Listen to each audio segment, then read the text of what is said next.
हम राज्य स्तरीय सीमांत पर्वतीय जनपद बाल विज्ञान महोत्सव में विज्ञान ज्योति के थर्ड जो फेज़ का प्रोग्राम है, इसमें आप लोग जवाहर नवोदय से हैं। तो जवाहर नवोदय बच्चों का एक स्टॉल लगा हुआ है और उसमें बहुत सारी एक्टिविटीज़ बच्चों ने लगाई हैं। इधर मैं बच्चों से कुछ बात करूंगा। आप अपना नाम और क्लास बताइएगा, ठीक है। और मुझे लग रहा है कि सभी सब्जेक्ट आपने यहाँ पर डिमोस्ट्रेट किए हैं। फिज़िक्स नहीं दिख रहा है, ओके, फिज़िक्स। तो हाँ, तो किस तरह की एक्टिविटी यहाँ आपने डिस्प्ले की है? So first of all, very good morning to you. So myself Ritik Patel, I am from GNV Champavat, and today under the science exhibition program, I made this project. So basically, so this is a transportation project. So जैसा कि हम देखते हैं during travel time, sir road पे कभी-कभी suddenly अचानक से animals या दूसरे बैरिकेड्स वगैरह आ जाते हैं। तो सर जो ड्राइवर है वो अलर्ट नहीं हो पाता और सर जिसकी वजह से कोलिजन हो जाता है और एक्सीडेंट होता है।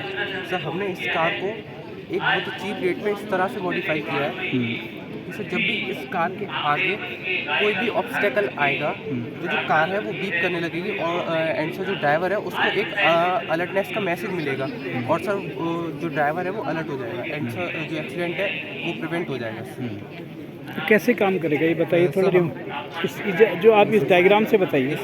हमने इसमें अल्ट्रासोनिक सेंसर का यूज़ किया है जो इस पे जो कार के फ्रंट में लगा हुआ है। सर जो अल्ट्रासोनिक सेंसर है sir ultrasonic sensor continuously rays भेजता रहता है। सर जब भी इसके सामने कोई ऑब्स्टेकल आता है तो जो रेज है वो प्रिवेंट होती है एंड सर जो अल्ट्रासोनिक है वो इसको सेंस करके आर्डिनो नैनो बोर्ड को सिग्नल भेजता है एंड सर जो आर्डिनो नैनो बोर्ड है वो उस सिग्नल को प्रोसेस करके बजर एंड अलार्म के पास सिग्नल भेजता है जिससे कि बीप प्रोड्यूस होती है। Very good. ये प्रोजेक्ट भी आपने बनाया ना? यस सर, प्रोजेक्ट इसको आप अपने प्रैक्टिकल असाइनमेंट में रख सकते हैं। यस ठीक है। अभी बोर्ड के एग्ज़ाम होंगे तो कौन सी क्लास है अभी? क्लास 11। आप बताइए आप क्या एक्टिविटी लाए हैं? अपना नाम और क्लास बताइएगा। myself Priyanshu, I am student of class 11th। Sir इसमें हम लोग एक्टिविटी लाए हैं ये प्रिज्म से रिलेटेड, क्योंकि जैसा कि सर हमें पता है हम प्रिज्म पे लाइट डालते हैं तो इस पर एक रिफ्लेक्शन का वो देखने को मिलता है। जैसे इधर से ये लाइट डाली हमने, ये सर ये सीधे अपने उसी जगह पे निकल के नहीं आती है, दूसरी जगह पे सर ये होता है रिफ्लेक्शन। ये रिफ्लेक्शन का एग्जाम्पल है। जैसे जब भी लाइट डेंसर टू रेयर या रेयर टू डेंसर मूव करती है तो वो अपना पाथ चेंज करती है। तो ये इंस्ट्रूमेंट से कहाँ काम आता है? इससे क्या करते हैं? सर ट्रैवलिंग माइक्रोस्कोप है। ओके, कैसे काम करते हैं? सर क्या काम आता है आप ये बताइए बच्चों को। सर इससे हम देख सकते हैं। क्या देखते हैं? इस पे एक्टिविटी आप कर रहे हैं ना? हाँ, थोड़ा सा आप बताइएगा अपने नाम और क्लास। सर मेरा नाम है तरुण बरारी, मैं कक्षा 12वीं में पढ़ता हूँ यहाँ जवाहर नवोदय विद्यालय चंपावत में। तो मैं आज आपको बताने वाला हूँ ट्रैवलिंग माइक्रोस्कोप के बारे में, जिससे हम रिफ्लेक्शन के फिनोमिनन को समझते हैं। रिफ्लेक्शन मैंने जब आप पेंसिल को पानी में डालिए तो आपको दो लेयर टाइप के लगेंगे। अगर मैं आपको यहीं दिखाऊँ तो नॉर्मल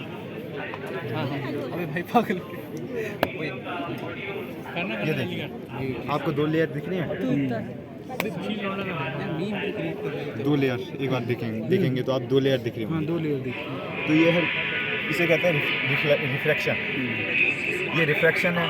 इसी तरीके से अगर ग्लास स्लैब भी एक रिफ्लेक्शन करता है जैसे पानी ने किया, तो ये कितना करेगा इसकी क्षमता को नापने के लिए एक रिफ्रैक्टिव इंडेक्स होता है जिसे हम मानक कहते हैं। वो रिफ्रैक्टिव इंडेक्स एक मानक होता है कि वो कितना परावर रिफ्लेक्ट करेगा किसी भी चीज़ को। तो उसको इसकी क्षमता को नापने के लिए ये मशीन कह सकते हैं हम, इसे इंस्ट्रूमेंट ट्रैवलिंग माइक्रोस्कोप इसलिए क्योंकि हम इसे नॉर्मली इसे ऐसे करके उठा सकते हैं और बाकी साइड टू साइड ये इधर उधर मूव करा सकते हैं, इसलिए इसे ट्रैवलिंग माइक्रोस्कोप कहते हैं। अब सबसे पहले हम नीचे कोई भी मार्क बना लेंगे इसकी सीध में।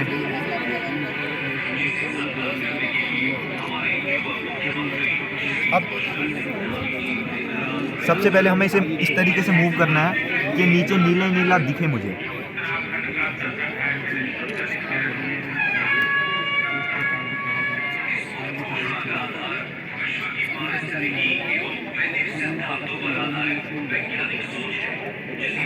अगर आप देखना चाहें तो यहाँ देख सकते हैं, आपको हल्का सा ब्लू ब्लू दिखेगा। ब्लू दिख रहा है। अब इसके ऊपर मैं ग्लास स्लैब रख देता हूँ एक बार। अब आप कोशिश कीजिए, आपको दिखेगा नहीं। अब इसके लिए आपको धीरे धीरे ऐसे करके इंस्ट्रूमेंट को एक हाथ से ऐसे पकड़ना है, एक लेफ्ट राइट आई ऐसे, देन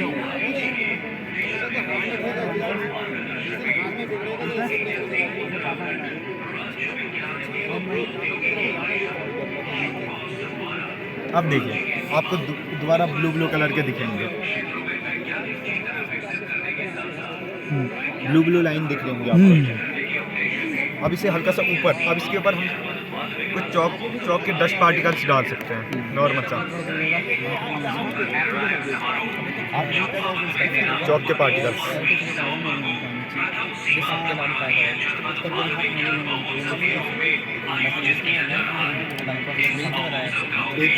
अब आप ये चौक को देखने की कोशिश कीजिए, दिखेगा नहीं वैसे, मैं आपको बता देता हूँ। कुछ नहीं दिख ये रिफ्लेक्शन दोबारा से रिफ्लेक्शन हो रहा है। अब इसकी इमेज हल्का ऊपर बन गई है, तो हमें इसे हल्का और ऊपर की तरफ बढ़ाना होगा।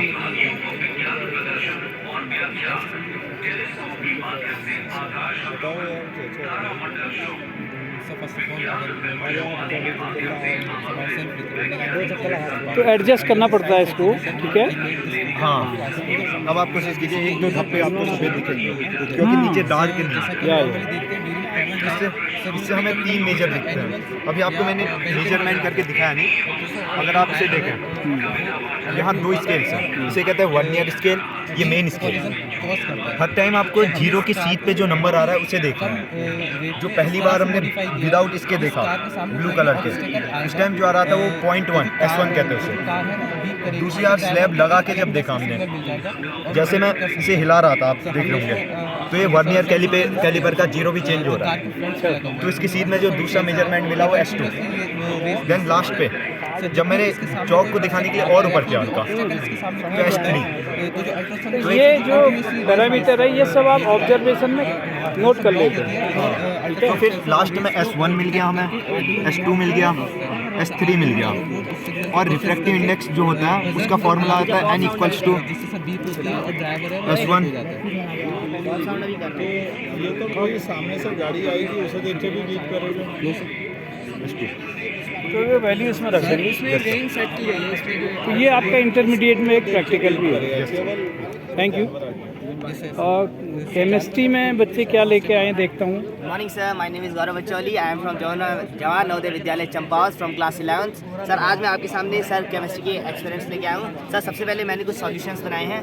सर ये है sir chromium, sir potassium chromate, sir यह है potassium dichromate, sir copper nitrate, copper sulphate, sir chromium sulphate, sir copper, sir calcium hydroxide, sir ferrous sulphate, और ये है सर लास्ट वाला कोबाल्ट नाइट्रेट। सर मतलब मैंने दिखाया कि सर केमिस्ट्री में सर डिफरेंट केमिकल से डिफरेंट आपको याद कैसे हुई? सर कलर से याद किया आपने? सर ये सब बहुत ज़्यादा एक्सपेरिमेंट करते रहते हैं सर, याद नहीं, कलर से याद किया। वैसे कलर से याद किया सर। तो सर केमिस्ट्री से बहुत ज़्यादा एक्सपेरिमेंट करे जा सकते हैं। तो सर अभी मैं आपको एक पॉप साउंड वाला एक्सपेरिमेंट सर आपको शो करूँगा। Sir hydrogen? एक्सपेरिमेंट में हाइड्रोजन? यस सर हाइड्रोजन वाला। सर तो सबसे पहले सर हमने डाइल्यूट HCl थोड़ा सा अमाउंट में लिया, ठीक। एक बीकर में।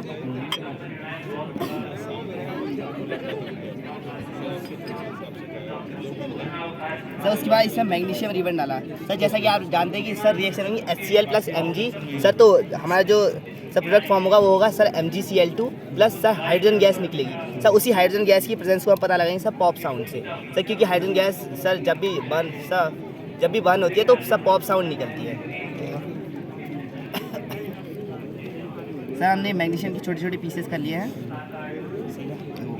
ज़्यादा तो नहीं होगा? सर नहीं सर इतना बहुत है सर। इसको थोड़ा सर दूर से ही करना चाहिए क्योंकि सर थोड़ा सर ये प्योर मैग्नीशियम होता है या उसका कोई ऑक्साइड है? सर ये ऑक्साइड नहीं है वैसे, इसको सर ये प्योर मैग्नीशियम होता है, लेकिन सर एयर में इसके ऑक्साइड और कार्बोनेट बन जाते हैं, इसलिए सर पहले इसको रब करना पड़ता है सर। लेकिन ये मैं जितना मुझे यूज़ था वो पहले से रब कर लीजिए। ये स्पैचुला से कर सकते हैं। सर ये स्पेसिमेंट्स वगैरह लिखा है, प्रिजर्वेटिव्स हैं। सर आपने देखा होगा कि पॉप साउंड हो रही है, दोबारा भी कर सकते हैं। पूरा तो इसमें देख नहीं आ सकता ना इससे सर आपने देखा होगा, दोबारा ऊपर करके फिर दोबारा ले जाना। सर पॉप साउंड आ रही है, sir pop sound presenting. Sir hydrogen क्या हो जाती है सर, अगर उसको ज़्यादा टेम्परेचर मिलाता हूँ बर्स्ट हो जाती है सर, तो इसकी वजह से हमें थोड़ी सी पॉप साउंड देखने को मिलती है सर। तो ये था हमारा एक्सपेरिमेंट सर। एक एक्सपेरिमेंट हमारा और है जो हम सर CM नामी के सामने। Thank you. Thank you sir.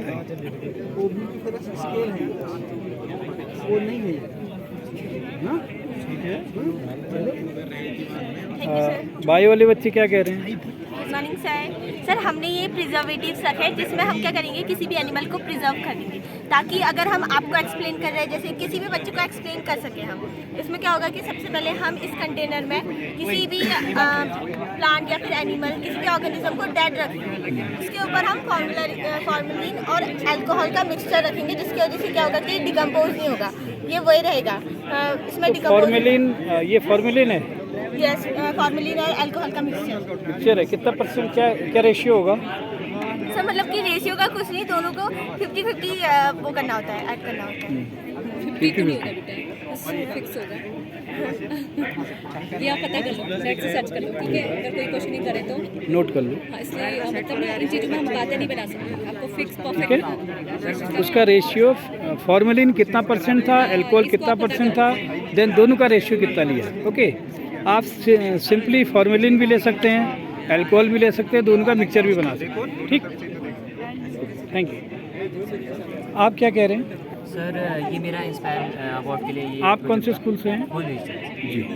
तो इसमें क्या है, जैसे किसानों का होता है, उनको कीड़े मकोड़ों से बहुत ये इंस्पायर का था? इंस्पायर अवार्ड का ये है तो यहाँ पे। अच्छा, इस बार आपने इसको रजिस्टर्ड किया है? हाँ, ठीक है। Holi wisdom school. तो वो इंसेक्टिसाइड्स स्प्रे करते हैं, उसमें जहर वगैरह डालते हैं कीड़ों को अच्छा। मारने के लिए। तो उससे क्या होता है, जो प्लांट को कंज्यूम करता है उसको नुकसान होता है, प्लांट को नुकसान होता है, और जो कीड़े होते हैं उनको तो नुकसान होता है, वो मर जाते हैं। और जो कीड़े होते हैं उनमें जहर होता है, तो उससे जो चिड़िया खाती है उन्हें वो भी मर जाती हैं। तो ये मतलब चेन चलती रहती है। तो आप कैसे क्या करेंगे इसमें बताइए। उसके लिए हमने क्या कर रखा है, नीचे देखिए आप लोग, ये 2 कॉपर की वायर्स जोड़ रखी है, थोड़ी सी डिस्टेंस है इसके बीच में। अभी हमने यहाँ पे एग्जांपल के लिए बैटरी से कनेक्ट कर रखा है। खेतों में इसको सोलर पैनल से कनेक्ट कर सकते हैं, और खेत में इसको स्क्वायर फील्ड के साइड में बाउंड्री लगा सकते हैं। तो इसमें क्या है, जैसे अगर नीचे से कोई कीड़ा आता है तो उसको 6 से 9 वोल्ट तक का, 9 वोल्ट के बीच में अगर करंट लगेगा तो ना तो ऊपर चढ़ पाएगा, मतलब ऊपर नहीं जा पाएगा, पौधे तक नहीं जा पाएगा, और हमारा प्लांट सेफ हो जाएगा। अगर बाई चांस कोई बटरफ्लाई वगैरह ऊपर से आ गई यहाँ पे अंडे लेके, तो उसके जो लार्वा होंगे, जो कैटरपिलर होंगे, वो इसको खा लेंगे। एक पौधा हमारा मतलब खा लेंगे, और वो हाफ स्टेज में तो इससे इकोसिस्टम डिस्टर्ब नहीं होगा? इकोसिस्टम नहीं है, वो तो जहर से ज़्यादा डिस्टर्ब हो रहा है, जहर से ज़्यादा डिस्टर्ब हो रहा है, वो पूरी चीज़। तो आप करंट से उसको भगाना चाह रहे हैं, मारना चाह रहे हैं, भगा रहे हैं? मारने अगर 9 वोल्ट से ऊपर, हाँ खाली भगा रहे हैं, खाली रोक रहे हैं जाने से। मरी नहीं मैम, बर्ड्स की जान बच रही, हमारी जान बच रही है, सबकी जान। तो अगर कोई मतलब ऊपर से आ जाता है कीड़ा, अंडे देता है, तो ये खा लेगा, हाफ स्टेज में ग्रो हो जाएगा। आधा जब वो बढ़ जाएगा तो वापस नीचे नहीं जा पाएगा, क्योंकि उसके पास और ज़्यादा न्यूट्रिशन तो चाहिए। ये आप कैसे डेमोन्स्ट्रेट करेंगे इसको? किसी कीड़े में आप करके दिखाएंगे? वो सर वो तो फिर नेचर के लिए हम अभी कैसा नहीं। ये हो रहा है कैसे, ये विश्वास कर रहे हैं? सर वो तो ऑब्वियसली बात है ना सर, physics नहीं, का- आप एक कीड़ा ले सकते हैं ना, सर, कुछ उसको- कैटरपिलर ले सकते हैं। इंस्पायर में तो आपको दिखाना ही पड़ेगा। इंस्पायर में दिखा दूँगा। अब हर जगह सर आपने वो करके देखा? आपने देखा था? करके देखा? सर वो तो रिसर्च में करना पड़ेगा ना, इलेक्ट्रिक। हाँ, नहीं तो अभी आपका आइडिया है। दिखा था ना मैंने। करके दिखाना होगा बेटा। वहाँ दिखा दूंगा इंस्पायर में, अभी यहाँ हर किसी का बहुत अच्छा, बहुत अच्छा। नीचे नहीं जा पाता, पैसे